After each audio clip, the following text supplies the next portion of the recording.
We're here near Waldport, Oregon, at the site of the Alder Creek Cemetery, where many of the principals, or a few of the principals, in the story of the Shadow Testament are buried. We're now just going to take a look here. We're actually looking for 3 specific graves.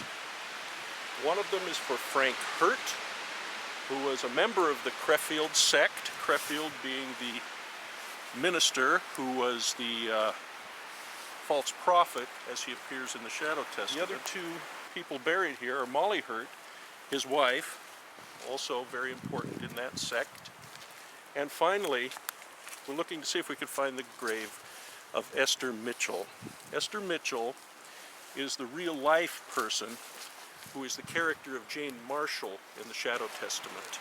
You can see that the cemetery isn't very big, and it was kind of, even with a modern automobile, not the easiest place to get to. So we can imagine, back in the early parts of the 20th century, what a trip it would have been to get up here, maybe by wagon even.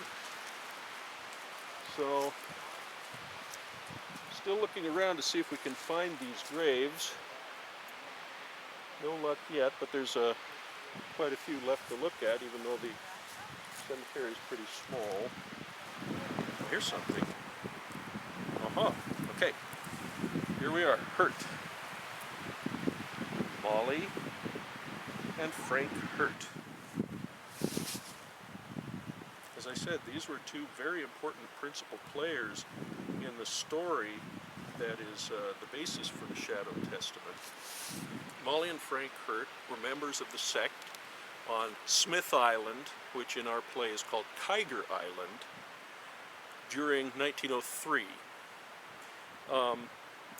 They also moved in around the Corvallis, Portland, Oregon City area, and eventually landed in Seattle, where one of the final moments of the play takes place. So this is pretty exciting to find these 2 here. So let's see what other graves we have here. Moving back a little bit into this plot. Let's see what's... Oh, okay. Here's Esther, the wife of James Barrie. This is Esther Mitchell, who is depicted in our play as Jane Marshall.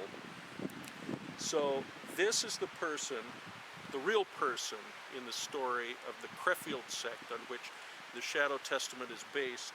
Esther Mitchell is the real person. Jane Marshall is the fictional character that Susan Mock has created for her play. And here she is. Esther was only about 17 years old when she got involved in the sect. And as we see here, the real Esther was born in 1888 and died in 1914. And I don't think I can give away too much about what happens in the events of the story of the Shadow Testament, but we do know that this religious sect of Holy Rollers took place from about 1903 to 1906, when the story ended in murder. And how that murder happens is the suspense that's built within the story of Susan Mock's play, The Shadow Testament.